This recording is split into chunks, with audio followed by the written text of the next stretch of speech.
ಎಲ್ರಿಗೂ ನಮಸ್ಕಾರ.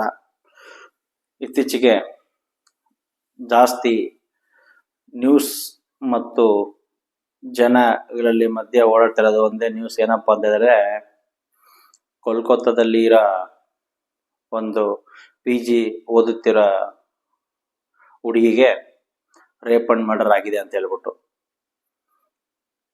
First news ಅಲ್ಲಿ ಸ್ಕೂಲ್ ಪ್ರಿನ್ಸಿಪಲ್ ಬಂದ್ಬಿಟ್ಟು ಇದು ಬರೀ ಸೂಸೈಡ್ ಅಂತ ಹೇಳ್ಬಿಟ್ಟು ಹೇಳಿದ್ರು. ಆದ ನಂತರ ಪೋಸ್ಟ್ ಮಾರ್ಟಮ್ ಫಸ್ಟ್ ರಿಪೋರ್ಟ್ ಅಲ್ಲಿ ಇದು ಮರ್ಡರ್ ಆಗಿದೆ ಅಂತ ಒಂದು ನ್ಯೂಸ್ ಬಂತು.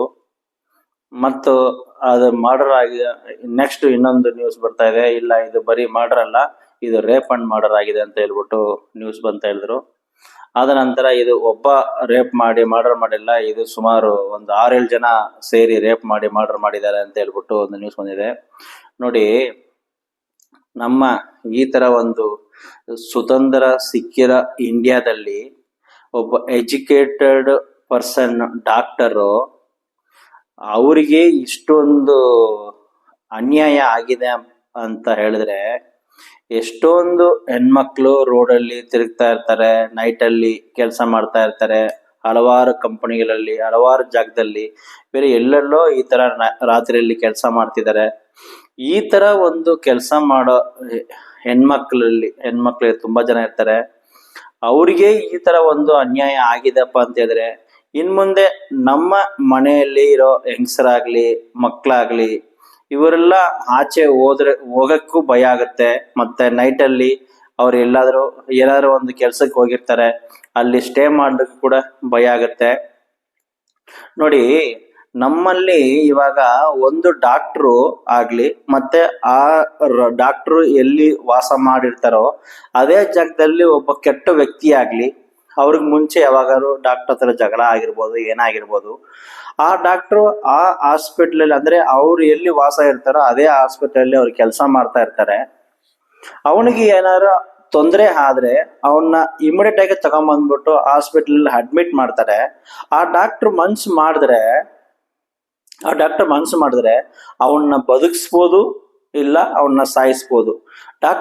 ಡಾಕ್ಟರ್ ಮನ್ಸು ಮಾಡಿದ್ರೆ ಒಂದು ವ್ಯಕ್ತಿನ ಏನ್ ಬೇಕಾದ್ರೂ ಚೇಂಜಸ್ ಮಾಡ್ಬೋದು.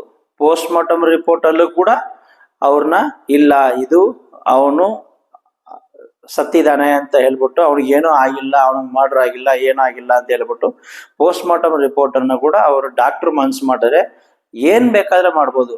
ಅಂತ ಒಂದು ಕೆಲಸ ಮಾಡುವ ಡಾಕ್ಟ್ರಿಗೆ ಈ ತರ ಒಂದು ಮಾಡಿದೀವಿ ಅಂತ ಹೇಳಿದ್ರೆ ನಮ್ಮ ಜನ್ಮಕ್ಕೆ ಏನ್ ಹಾಕ್ಬೇಕ್ರಲ್ಲ. ನೋಡಿ, ಬೇರೆ ಕಂಟ್ರಿ ಎಲ್ಲ ಏನ್ ಮಾಡ್ತಾರೆ, ಏನಾದ್ರೂ ತಪ್ಪು ಅಂತ ಪ್ರೂವ್ ಆದ್ರೆ ಹೆಣ್ಮಕ್ಳ ಮೇಲೆ ಏನಾದ್ರು ಮಾಡ್ತಾರಪ್ಪ ಅಂತಂದ್ರೆ ಅವ್ರನ್ನ ಅವತ್ತೇ ಕೊಲೆ ಮಾಡ್ಬಿಡ್ತಾರೆ, ಮರ್ಡರ್ ಮಾಡ್ತಾರೆ, ಮತ್ತೆ ಅವ್ರನ್ನ ಹ್ಯಾಂಗ್ ಮಾಡ್ತಾರೆ, ಶೂಟ್ ಮಾಡ್ತಾರೆ.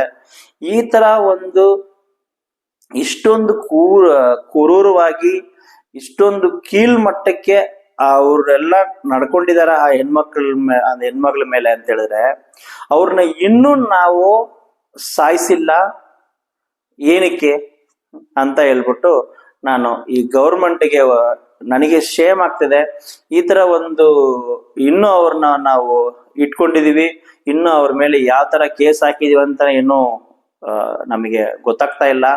ಯಾರ್ಯಾರು ಅದರಲ್ಲಿ ಒಳಗಾಗಿದ್ದಾರೆ, ಯಾರೆಲ್ಲ ಮಾಡಿದ್ದಾರೆ, ಎಷ್ಟು ಜನ ಮಾಡಿದ್ದಾರೆ, ಅವ್ರ ಅಪ್ಪ ಅಮ್ಮಕ್ಕೆ ಎಷ್ಟು ಜನ ಗೊತ್ತಿದೆ ಈ ತರ ನನ್ನ ಮಗ ಮಾಡಿದಾನೆ ಅಂತ ಹೇಳ್ಬಿಟ್ಟು. ಸೊ ಅವ್ರನ್ನ ಈ ತರ ಒಂದು ಮಾಡಿರೋ ವ್ಯಕ್ತಿಗಳನ್ನ ದಯವಿಟ್ಟು ಆದಷ್ಟು ಬೇಗ ಅವ್ರನ್ನ ಇಮ್ಮಿಡಿಯೇಟ್ ಆಗಿ ಅವ್ರನ್ನ ಹ್ಯಾಂಗ್ ಮಾಡಬೇಕು. ಅದು ಅವ್ರನ್ನ ಜೈಲಲ್ಲೇ ಆಗಲಿ ಅಲ್ಲಿ ಹ್ಯಾಂಗ್ ಮಾಡಬಾರ್ದು, ಒಂದು ಪಬ್ಲಿಕ್ ಪ್ಲೇಸ್ ಅಲ್ಲಿ ಇವ್ರನ್ನ ಹ್ಯಾಂಗ್ ಮಾಡ್ಬಿಟ್ಟು ಎಲ್ಲಾ ಮೀಡಿಯಾನು ವರ್ಲ್ಡ್ ಅಲ್ಲಿರೋ ಎಲ್ಲಾ ಮೀಡಿಯಾಸ್ನು ಆಲ್ಮೋಸ್ಟ್ ಎಲ್ಲ ಕರೆಸಿ ಇವ್ರನ್ನ ಹ್ಯಾಂಗ್ ಮಾಡ್ಬೇಕು. ಅವ್ರ ತಂದೆ ತಾಯಿಗಳ ಮುಂದೆ ಇವ್ರನ್ನ ಹ್ಯಾಂಗ್ ಮಾಡಿಸ್ಬೇಕು, ಅವ್ರದ್ದು ಸಂಬಂಧಿಕರ ಜೊತೆ ಇವ್ರನ್ನ ಇಟ್ಕೊಂಡು ಹ್ಯಾಂಗ್ ಮಾಡ್ಬೇಕು.